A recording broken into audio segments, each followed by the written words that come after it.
नमस्कार, सुप्रभात। स्वागत आज की इस प्यारी सी सुबह में आप सभी प्यारे प्यारे दर्शकों का। मित्रों, कहते हैं कि कभी भी हिम्मत मत हारना, अभी बहुत आगे जाना है।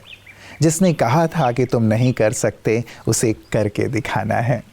सचमुच जब कोई कह देता है कि ये काम तुम नहीं कर सकते, तो मन में एक उत्साह होना चाहिए, उमंग होना चाहिए कि इसने कहा है तो मुझे करके ही दिखाना है, श्रेष्ठ बन के ही दिखाना है।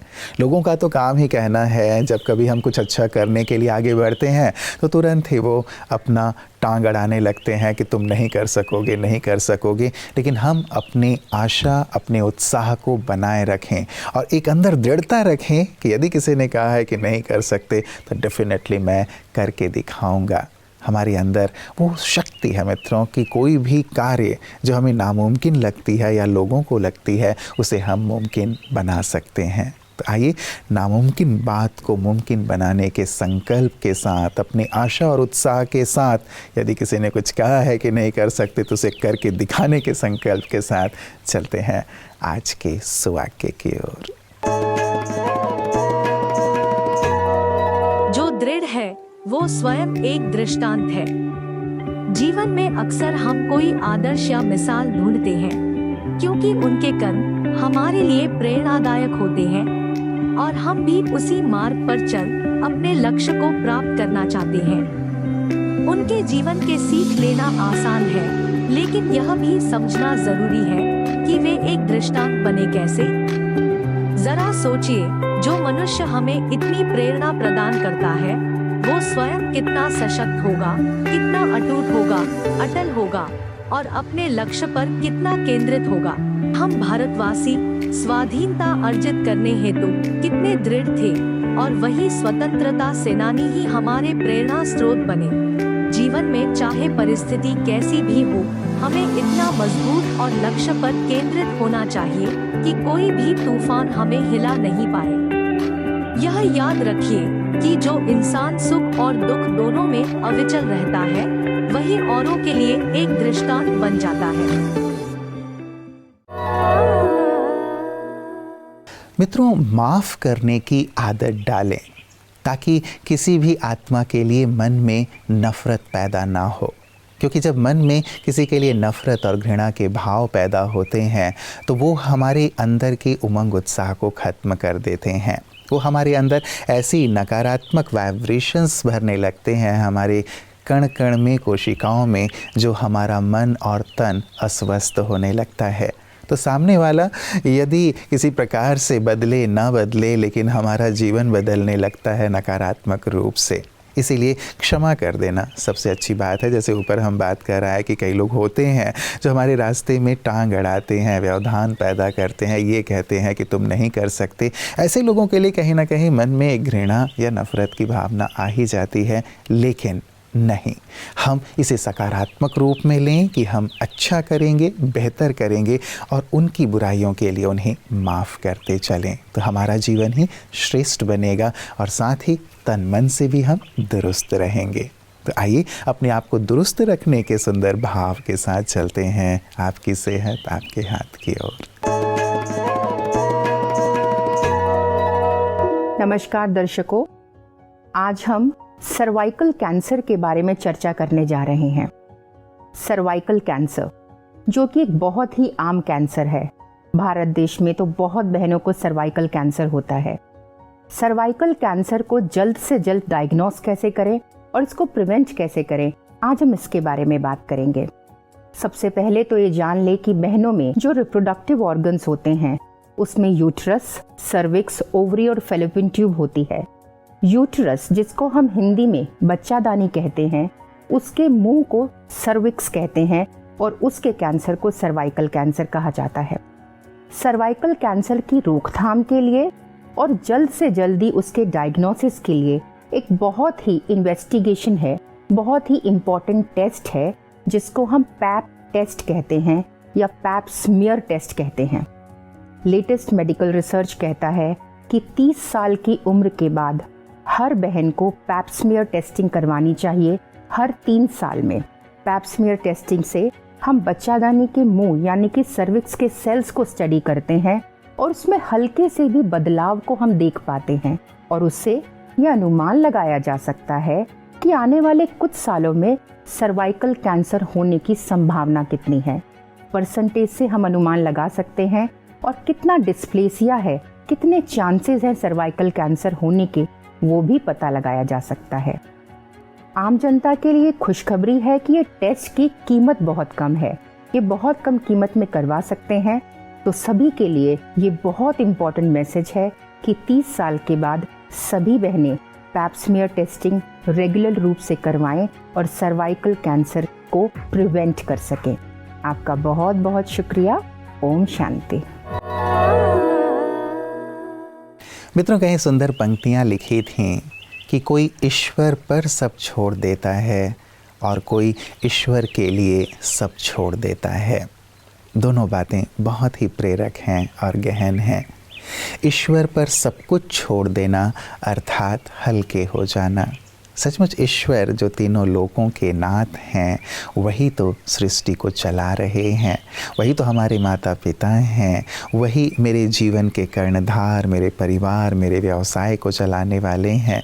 ऐसे भाव के साथ यदि ईश्वर पर सब कुछ छोड़ दिया जाता है तो जीवन आनंद से, सफलता से परिपूर्ण हो जाता है।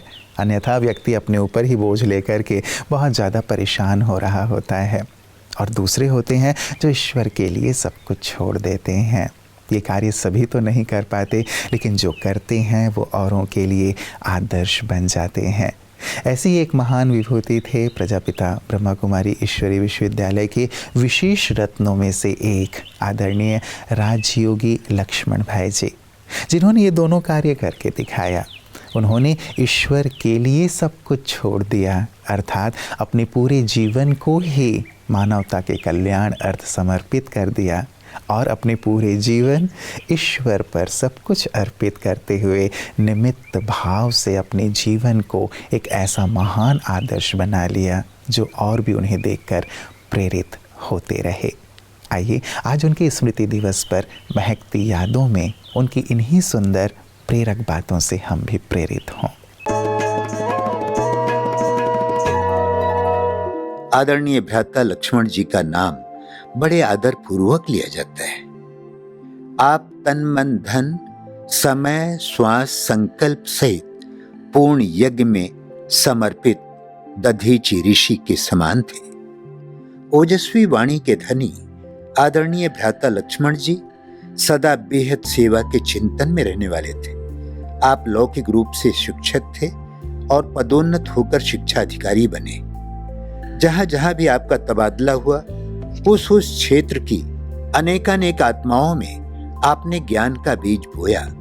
अनेक गीता पाठशाला और सेवा केंद्र खोलने के आप निमित्त बने।